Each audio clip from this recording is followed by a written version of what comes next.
Hello students, I hope you guys are doing well today. Let's do a quick review of our countries and capitals. Our most recent ones that we've learned, of course, Canberra is the capital of Australia. Here we have Prague and Bratislava, and remember those two countries that were once united are now separated. So you have the Czech Republic with Prague, and then you have Slovakia with Bratislava. You might pester your mom or dad if you are Hungary, Budapest. Kiev is the capital of Ukraine, the second largest European country. And there's our largest country. This is Moscow, Russia. This, of course, was home to the Gypsies. This is Bucharest, Romania.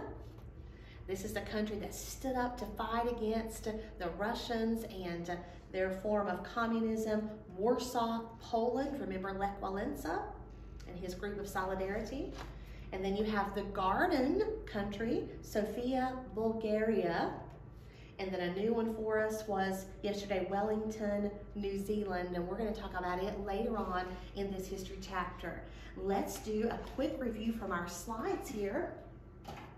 And this is our country of Australia, our new and final area of study in 5th and 6th grade history.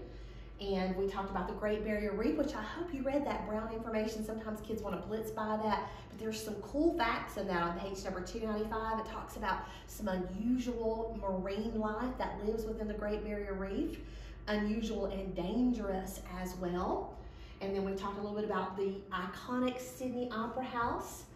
We're going to talk about animals today, so hang with me. And then that Uluru Rock, which is a large sandstone feature in Central Australia.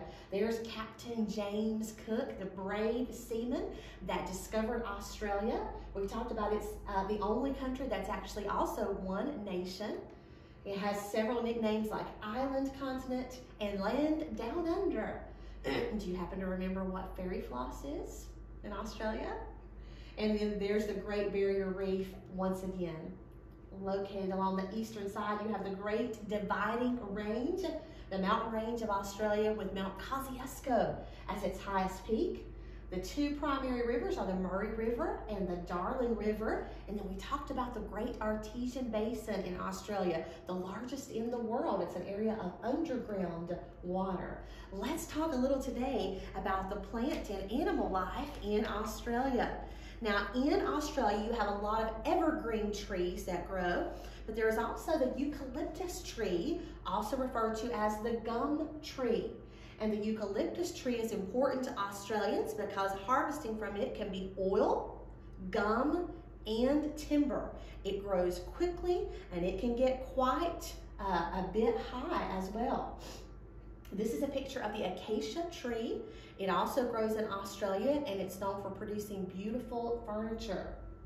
This here is the saltbush shrub. It's a hardy plant that can grow in the outback, and during times of drought, sheep have been known to feed from this bush solely and can survive on this plant and nothing else. In Australia, you have some of the most unusual animals in the world. A large population of marsupials live in Australia. What's a marsupial? It is a mammal that has a pouch for carrying its young. And the kangaroo is probably one of the most well-known marsupials, although there are several others like the koala that feeds off the eucalyptus tree. You also have the wallaby. It is in the family of the kangaroos, but it's much smaller than the kangaroo, which our book talks a bit about the kangaroo, excuse me, and its powerful kick, and then the little wallaby. And this is the wombat.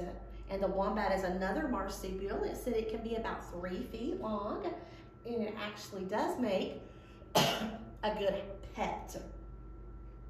An unusual animal that lives in Australia is the duck-billed platypus. It's unusual because of its bill and its webbed feet. It's a warm-blooded mammal, and it also lays eggs, which is not something that you normally associate with a mammal. If you remember back at the beginning of the year with Mrs. Spiegel, most mammals give birth to live young. The original settlers of Australia, this would have been before Captain Cook went down to Australia, were the Aborigines.